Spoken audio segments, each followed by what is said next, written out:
Kaya itong uplift ni Bongbong Marcos ay simpleng papogi lang, inutil, hindi ito uplift, ito ay simpleng facelift para sa kanyang gobyerno. Ganito ang sitwasyon at hindi totoo yung sinasabi ni Auntie Claire. Si Auntie Claire talaga ay siya lang yung denial. Pero ayon kay Balisacan, aabot na this week alone, na lagpas 130 per liter ang diesel. Lagpas 100 ang gasolina. Ayon kay Balisacan, ang inflation ay aabot ng double digit. At posible pa na magkaroon ng 176% na pagtaas sa diesel up to 162 per liter.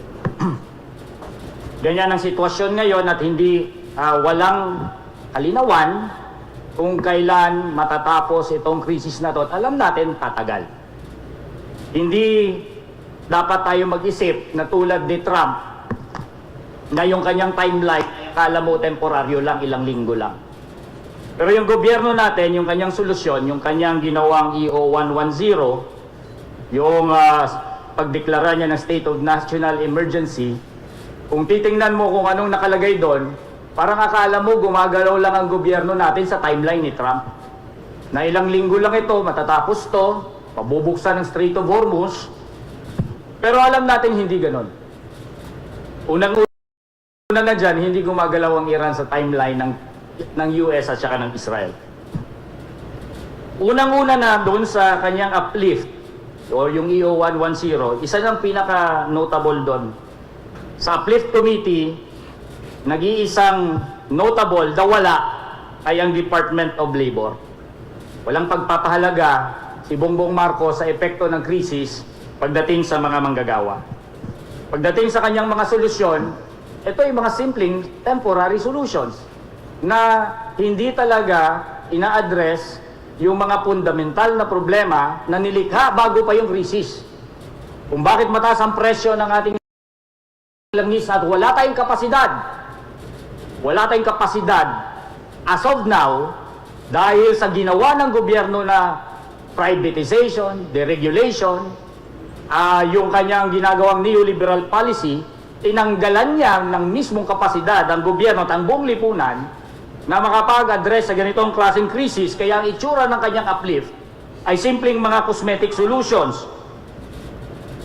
For instance, ang sagot ni Bongbong Marcos doon sa uplift, paano natin masusolusyonan ang problema natin sa langis? Sabi niya, demand side.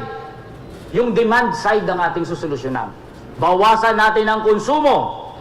Ayon sa kanya, mag-adapt tayo ng electric vehicle. Demand side, walang pinag-uusapan na supply side. At ito ay dahil deregulated nga ang oil industry. At ang pagsusupply ng langis ay binibigay sa mga pribadong kumpanya at ini-insure ng gobyerno ang kita ng pribadong kumpanya. Kung kaya, yung EO 110, dahil ini-insure niya ang kita ng pribadong mga oil companies na ito dahil sa oil deregulation law, demand side lang ang i-curb at ililimitahan. Pagdating sa supply side, bahala ang mga oil companies na magtakda ng kanilang presyo. Kaya ilang araw bago yung inisyo yung 110, sinabi at inamin ni Bongbong Marcos sa isang interview, sa pagkain pwede pa tayo gumawa ng solusyon sa presyo. Pero pagdating sa langis, wala na tayong magagawa. Ito ay commitment ng gobyerno natin mismo sa mga oil companies na protektado ang kanilang kita. Dahil pinoproteksyonan ng gobyerno ang kita ng mga oil companies, ang pinakadominanteng strategiya ng kanyang uplift ay simpleng ayuda. Ayuda para sa mga hikahos ng 5,000, sa transport na 5,000 one time, ganun din sa mga magsasaka. Kung saan ito ay kukunin sa Presidential Assistance for Farmers and Fisher Folks. Merong malaking pork barrel si Bongbong Marcos, at doon kukunin ang mga ayuda para ipakita na naman ng mga trapo sa ating gobyerno na ang pera ay galing sa kanilang generosity. Ang sitwasyon ngayon, ang ating problema ay gahalimaw. Pero ang gobyerno natin, ang kanyang solusyon para patayin yung halimaw na yon, ay magdadala lang siya ng paltik. Ano ang mga kailangan nating solusyon?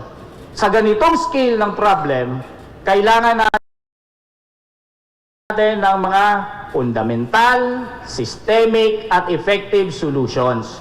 Hindi na yung mismo mga temporary, cosmetic solutions na akala mo panandalian lang ito. Importante na nating i-revisit at i-abandona ang mga neoliberal na mga pulisiya na siyang nagtatali sa ating mga kamay sa mga ganitong krisis at ginagawa na lang tayong vulnerable at walang magagawa. Kailangan ng ibasura ang oil deregulation law at syempre hindi lang langis ang ating magiging problema dahil pag sumirit ang double-digit inflation, dyan na rin ay maapektuhan ang presyo ng ating kuryente, ang presyo ng ating tubig. Kaya lahat ng mga deregulation at privatization na ginawa sa ganyang sektor ay kailangan i-abandona. I-abandona na natin ang IPIRA at syempre kailangan natin i-abandona ang rice tarification law, lahat ng mga batas, lahat ng mga economic na mga polisiya.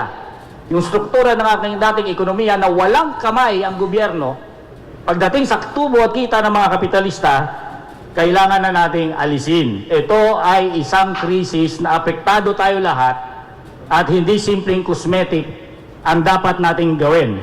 Kaya itong uplift ni Bongbong Marcos ay simpleng papogi lang, inutil, hindi ito uplift, ito ay simpleng facelift para sa kanyang gobyerno.